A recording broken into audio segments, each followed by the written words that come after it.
America's Deadliest Lake. I'm Jason Horton. I'm Rebecca Lieb. And this is Ghost Town.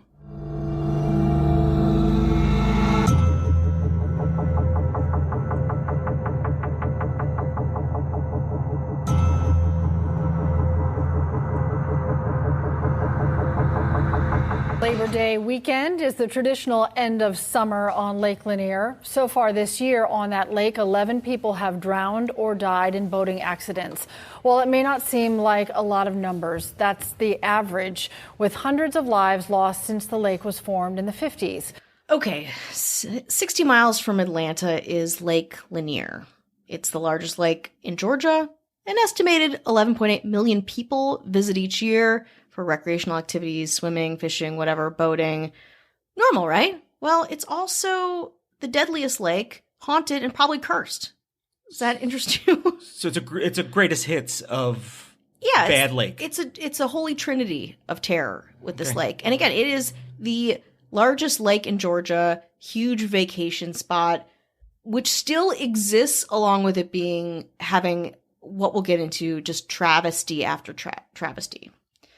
Lake Lanier is again man-made. It was built in 1957 by the U.S. Army Corps of Engineers, created to manage navigation and flood control from the Chattahoochee River and to supply water for residents of Atlanta.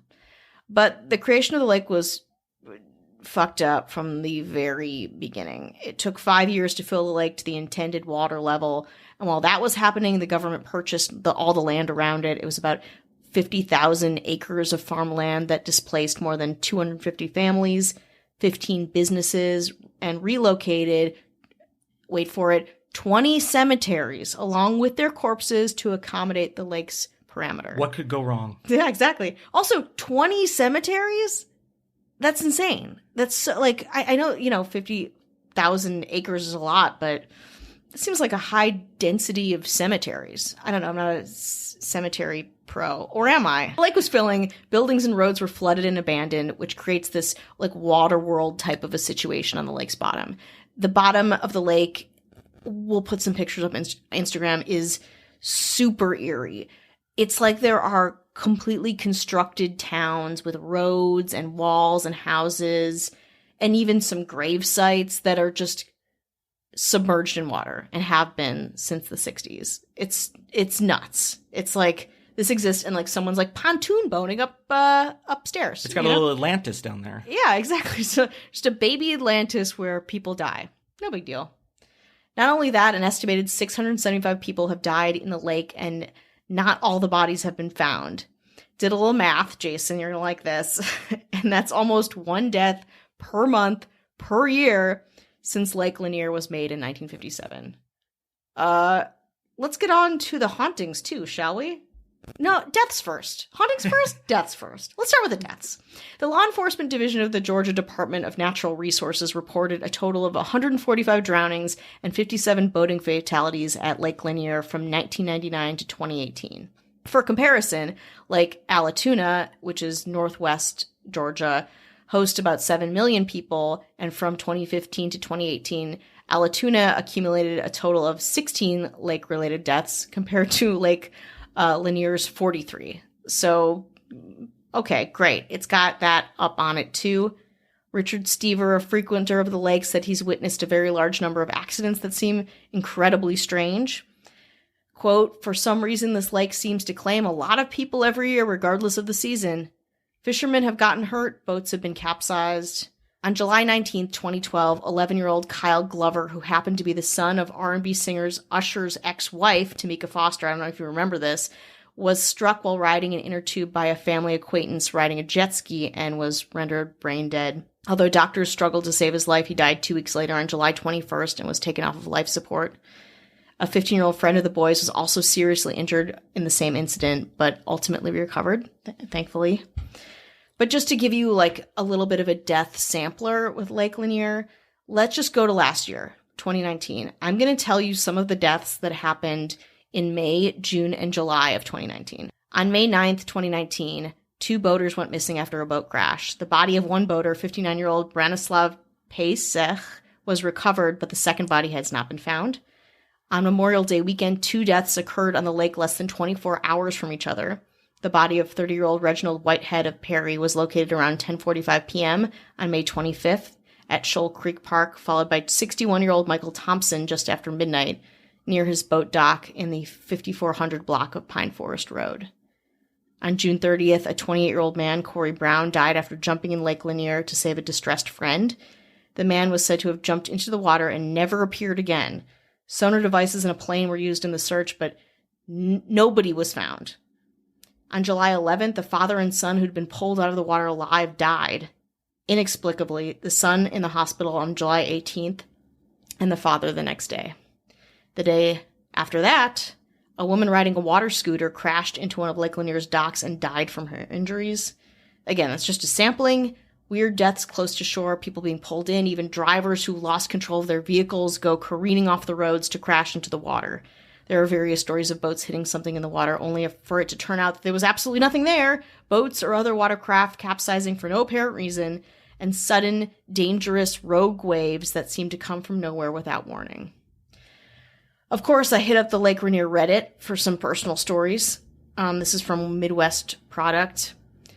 There was another freak drowning last summer, 2014, that my friend is still troubled by. He and a guy were sitting on noodles in Gay Cove right off some guy's swim platform. So Gay Cove is also apparently like a gay social pickup spot. Just having a regular conversation. My friend decided to get out, and the other guy decided he wanted to dive down for a second before getting out. He did, and just never resurfaced. It took dive crews 6 hours to find the guy, and he was just laying at the bottom, not tangled on anything. They said he likely got disoriented and swam in the wrong direction. My friend is still bothered by it, nothing seemed wrong, and the next second this guy just died. And to add to the mystery, the guy that drowned came out on another boat. The boat's owner was an older, wealthy man with a Facebook group where younger guys could join and get free rides on the lake. The guy who drowned got a ride on a boat via this group and left his wallet and ID in his car in the parking lot. And it was his first time out on the lake, so no one knew who he was. He was just John Doe for a while, just sitting at the bottom of the lake, dead. Another person said, my mom was always against going to Lake Lanier because she thought it was cursed. I went once on a Girl Scout trip and a giant snake just started swimming towards me and chased me out of the lake. It's pretty intense. Not quite as intense as some of the haunting and curse stories we're about to hear. People who've gotten in trouble in the lake and survive have talked of feeling like they've been pulled underwater or held under by unseen hands, of having the air suddenly seem to leave their lungs and cause exhaustion. In some cases, people who drowned fairly close to shore have had their bodies turn up in positions far from where they died. You reach out into the dark and you feel an arm or a leg and it doesn't move. That's creepy, said Buck Buchanan, a local Lake Lanier diver. There have been occasional reports of a mysterious raft equipped with a lantern on a pole, ridden by a shadowy figure that uses the pole to push it along, which appears and disappears out of nowhere. In one account, 2 fishermen saw the ghostly raft out on the lake around 1 a.m. in the morning. The raft was around half a mile away, about 45 feet of water, yet the rider was pushing it along with a pole. At one point, the man on the raft shouted something to the 2 fishermen and proceeded to jump off the raft into the freezing water to swim towards them. This alarmed the 2 fishermen, who pulled in their lines and were hurried trying to get out of there.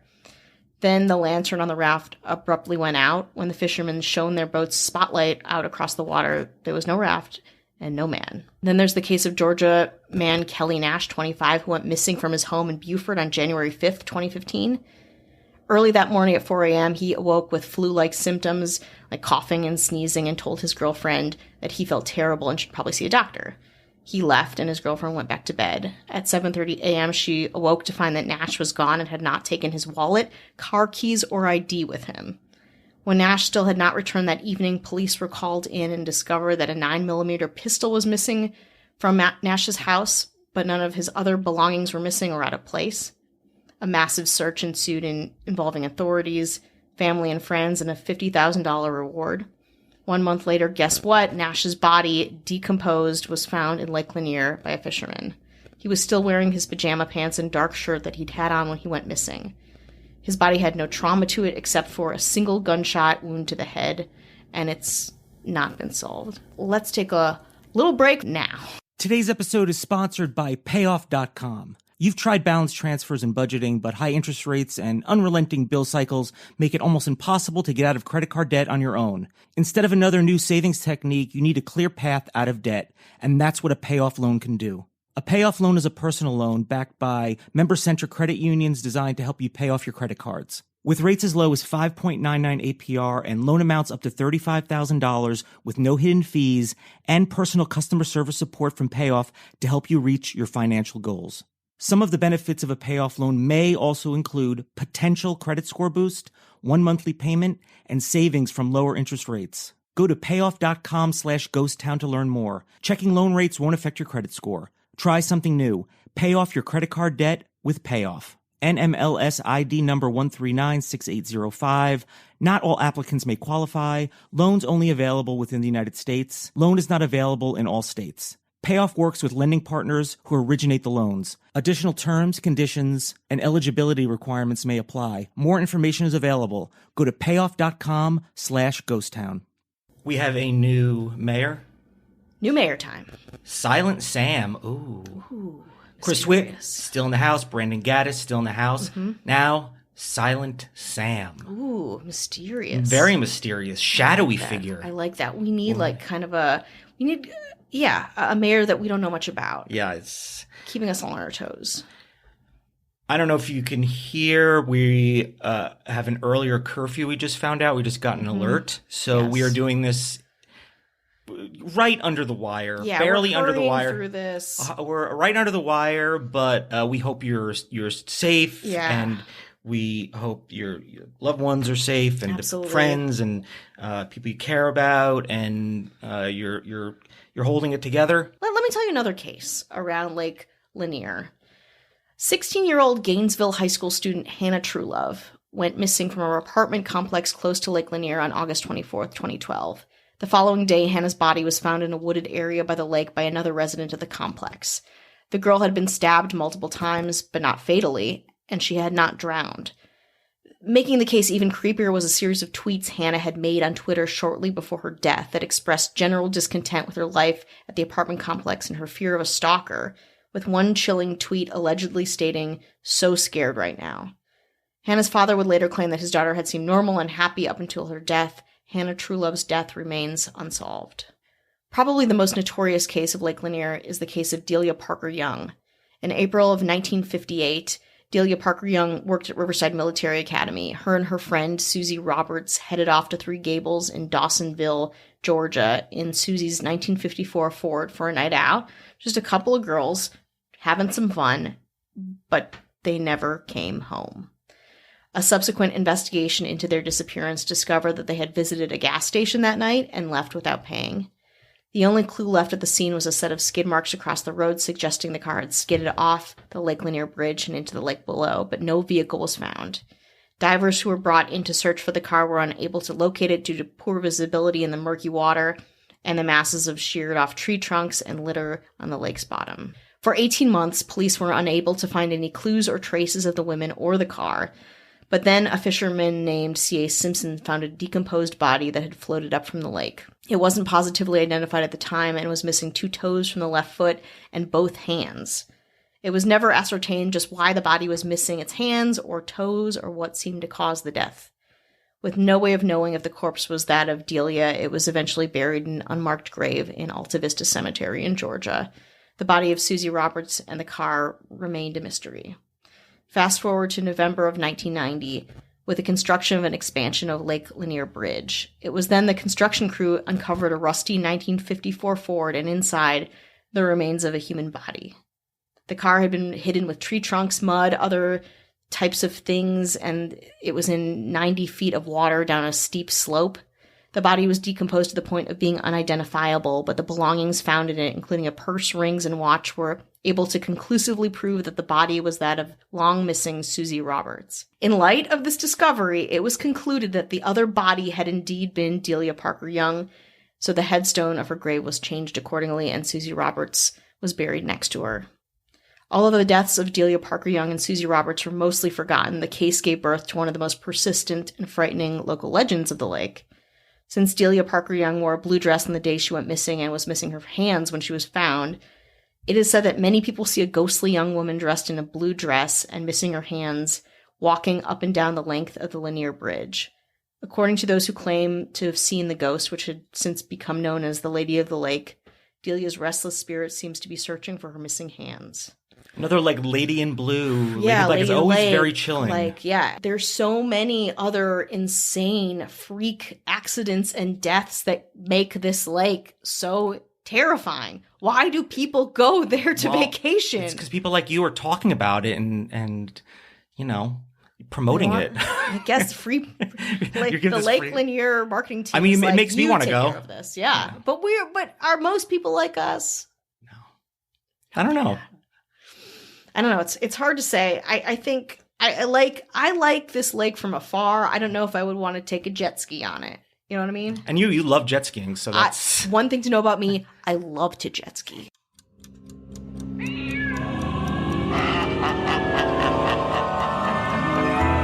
Count me in. Are you ready? All right. Where are we headed? What time is it? Or, you know what? Park down the road. Who's paying attention to this place in the middle of the night? I locked us out of the fucking car! I don't know if you saw their website. I'm pretty sure it's Bigfoot eating a pawpaw. The Serpent Mound in Ohio could be the Garden of Eden. And I think it kind of makes sense then that the forbidden fruit could be... Oh no. Oh yeah. Oh no. The pawpaw? Yeah. Oh my god. I think it's the only one that makes sense. We're new biblical scholars. Someone's grilling out. I know. Let's go hunt some demons. Wait. Are those eyes? Oh shit, there's nobody here. It's just fascinating. If Bigfoot suddenly popped out, I would not be surprised. Some kind of alien encounter. Yeah, you'd think that aliens would definitely be attracted to this. Sally Hemings was Thomas Jefferson's wife's if you're going to study sister. American history, American culture in particular, there is no better way than to start with a car. I mean, these are almost like gravestones. It's a car graveyard. Wow. And that's where the stories come from. Oh, you mean Stanley Meyer, the inventor of the water car, who died in the parking lot of the Cracker Barrel in Grove City, Ohio. His last words, "I was poisoned." If you died tonight, would you be in heaven or hell? This is the Crybaby Bridge. You can tag along on our adventures wherever you enjoy podcasts. We'll take you with us to the most interesting places, chat with strange people, and explore the forgotten. Be weird. Stay curious. These are the Q Files.